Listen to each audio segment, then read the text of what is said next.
Uma das cidades mais lembradas no dia de Natal é Belém. Só que essa Belém pode não ser a verdadeira cidade natal de Jesus. Pelo menos é o que dizem os arqueólogos que conversaram com o correspondente Herbert Moraes. É na época do Natal que a cidade de Belém, na Cisjordânia, recebe o maior número de turistas. Milhares de pessoas vão à Igreja da Natividade, local onde Jesus teria nascido. Mas os peregrinos podem estar no lugar errado. Escavações, ruínas e citações do Antigo e Novo Testamentos são os principais argumentos dessa tese. Uma linha de arqueólogos e historiadores que acreditam que Jesus nasceu em outra Belém, a da Galileia. Na versão tradicional, Maria teria viajado mais de 100 quilômetros em um burro da cidade de Nazaré até Belém, onde Jesus nasceu. A Belém da Galileia fica muito mais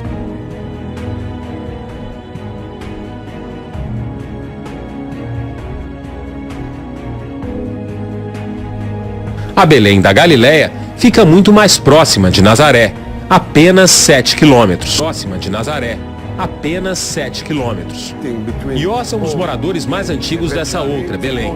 No quintal de casa, o historiador mostra relíquias de 2000 anos atrás. Uma mulher grávida de 9 meses não conseguiria andar tantos quilômetros no lombo de um burro. Faz muito mais sentido que a Belém do nascimento seja da Galileia, afirma. Historiadores acreditam que os autores do Evangelho trocaram as Beléns para associar os locais do nascimento de Jesus e do rei Davi.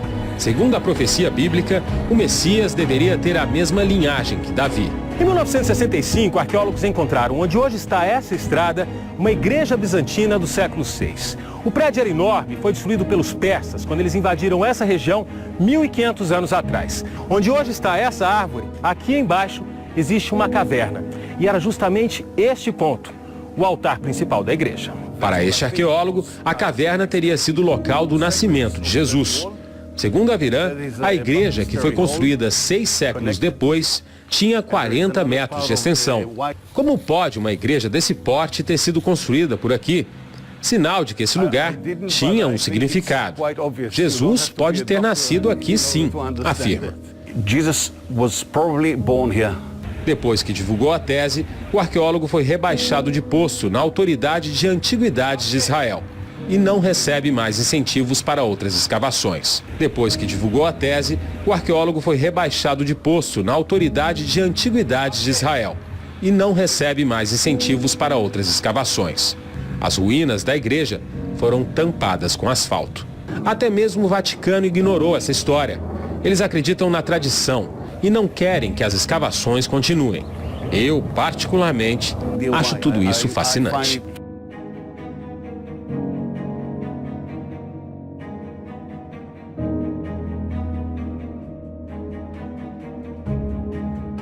No último dia da festa, que era mais solene, Jesus ficou de pé e gritou: Se alguém tem sede, venha a mim.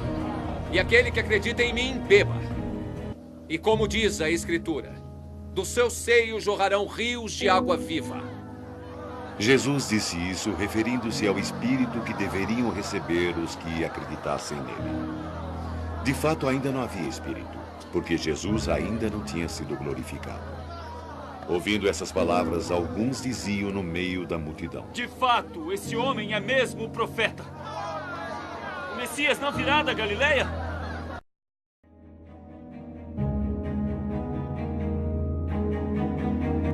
De acordo com a nossa lei, um homem não pode ser condenado sem primeiro ser ouvido e ter-se conhecimento do que ele faz. És tu também da Galileia? És tu também da Galileia? Examina as Escrituras e verás que da Galileia nenhum profeta surgiu.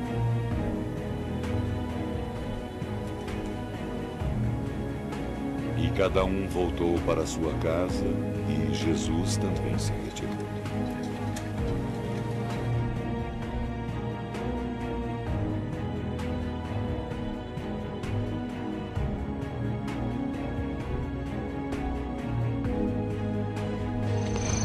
O que foi?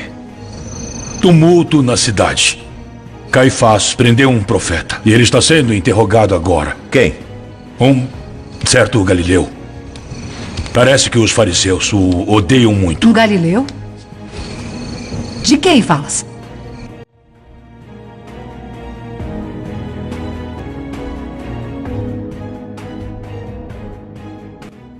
Não podes concordar em condenar esse Galileu. Ele é santo. Só vais atrair mais problemas para ti. Queres mesmo saber o que eu considero o problema, Cláudia? Essa província fétida, essa ralé imunda que está lá fora. Calma. Esse homem é um galileu, não é? Sim, ele é. Nesse caso, ele é um súdito do rei Herodes. Que seja julgado por Herodes. Esse homem é um galileu, não é? Sim, ele é.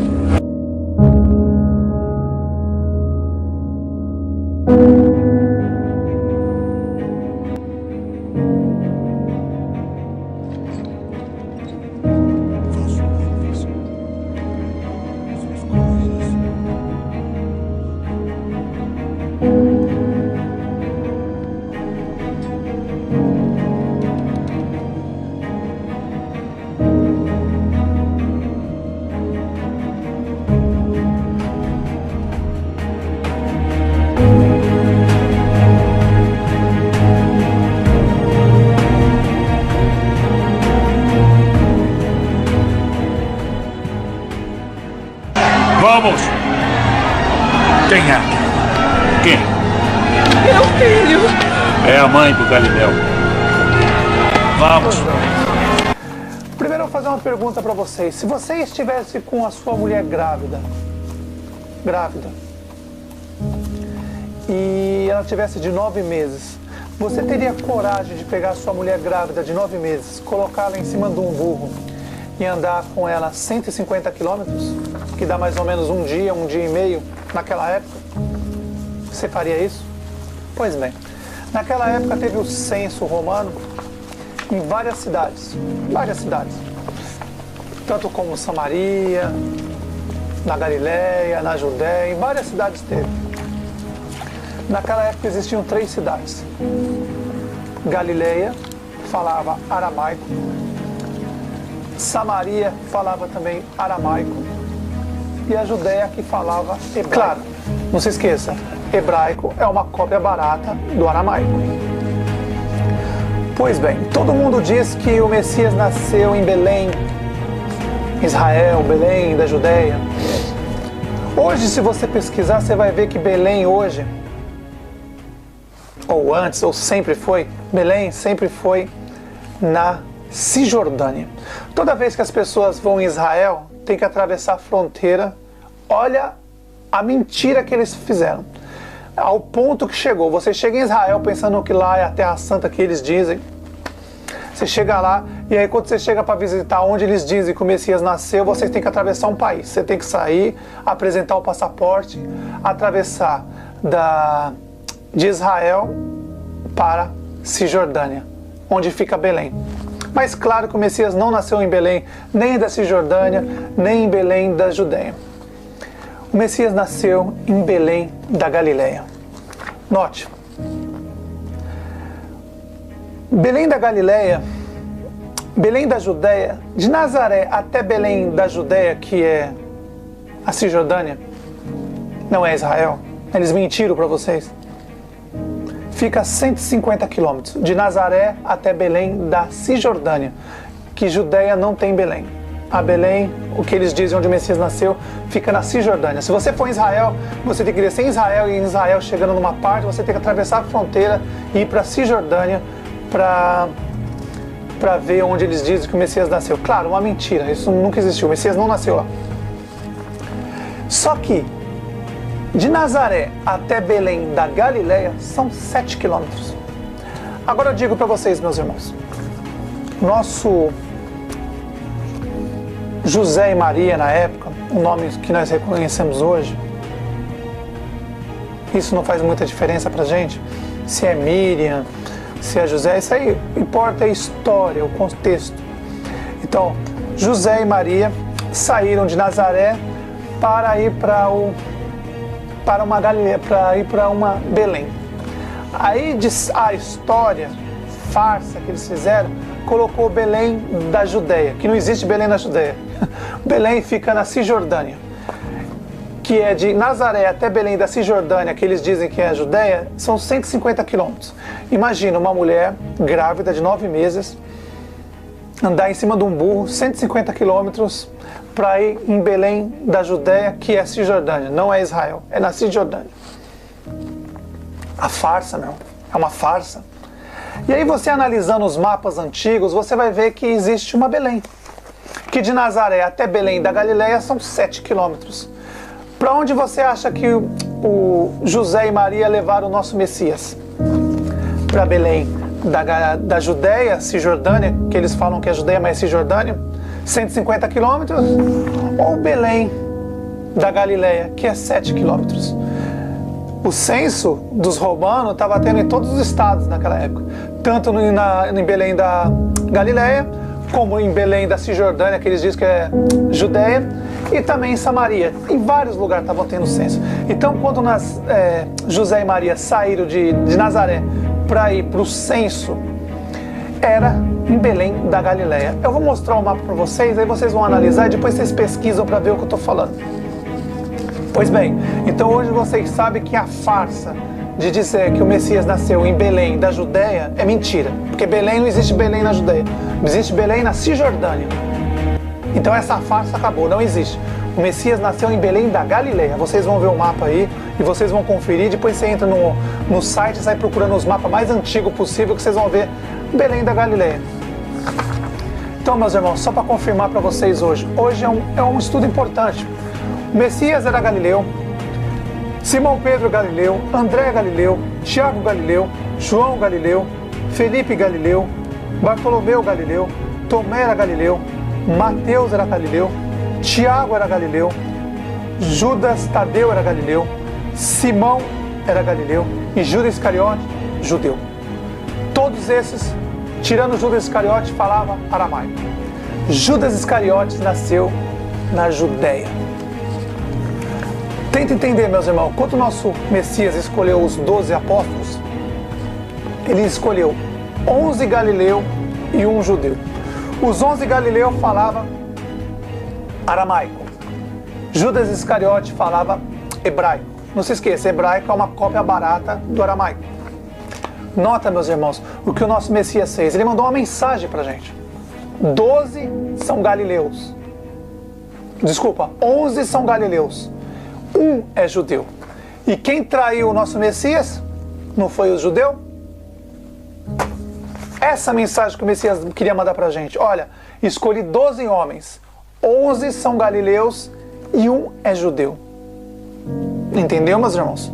Judeu. Judas Iscariote era judeu. Quem perseguiu o nosso Messias foram os judeus.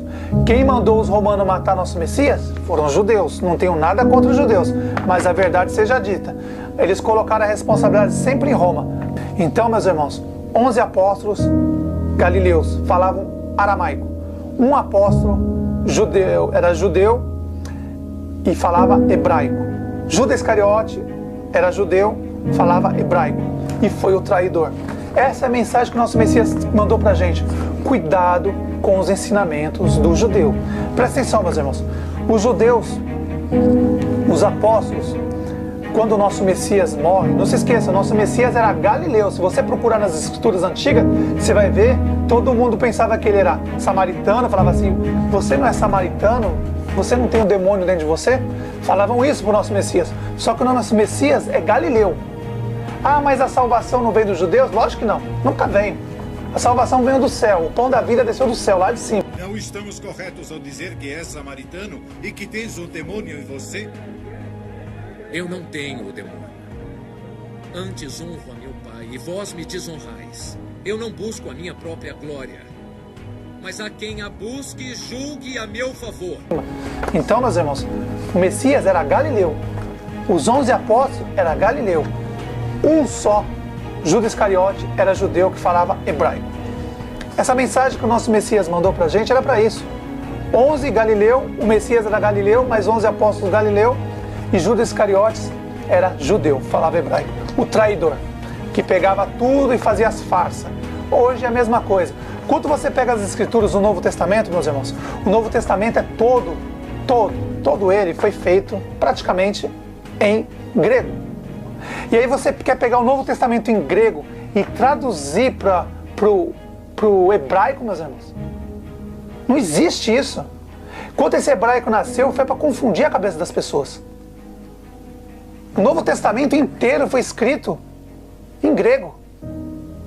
Quando o nosso Messias morreu, ressuscitou, encontrou os 12 apóstolos, os 11 apóstolos, que o um já tinha morrido, se matou, o judeu traidor se matou. Então, meus irmãos, ali começa. Nosso Messias morre, ressuscita, sobe ao céu, desce, fica 40 dias andando na terra, naquela região. E aí fala para os apóstolos, olha, eu recebi o Espírito do Pai e agora vocês também vão receber. Então nosso Pai derrama o Espírito sobre eles, sobre os 11 apóstolos naquele momento. Naquele momento os 11 apóstolos recebem o Espírito do Pai e ali automaticamente eles começam a falar grego e latim, para poder ensinar até os confins da terra. Então, quando os apóstolos receberam o Espírito do nosso Pai, eles começaram a falar outras línguas, escrever outras línguas, através do Espírito.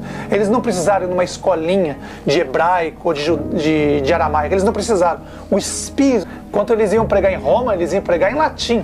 Porque se você saísse para pregar na língua aramaica, o que ia adiantar? Ninguém ia entender.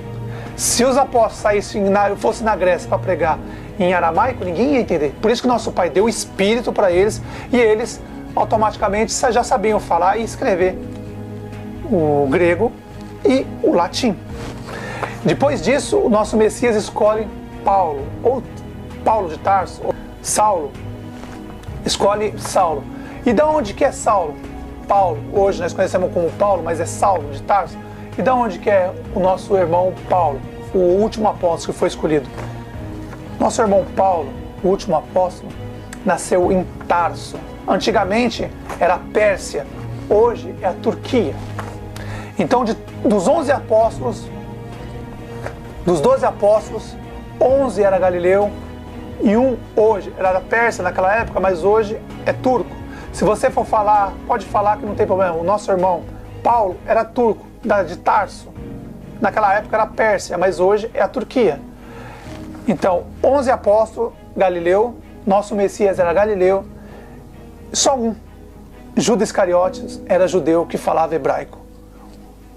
Paulo falava aramaico, os 11 apóstolos falavam aramaico.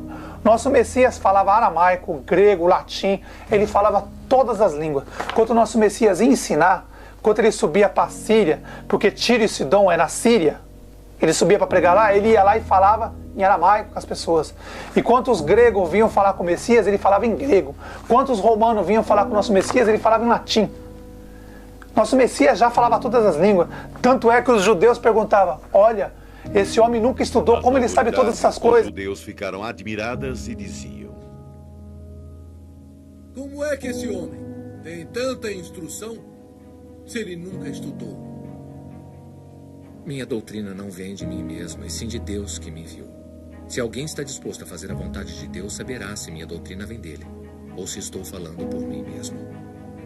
Aquele que fala por si mesmo está buscando o seu próprio prestígio. Mas quem busca o prestígio daquele que me enviou é verdadeiro. Por quê? Porque nosso Messias já sabia falar o latim, falava o grego, falava o aramaico.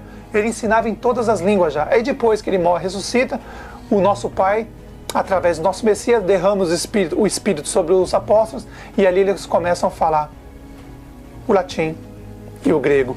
E ali ele sai falando em todos os países ali da Europa, que hoje é a União Europeia.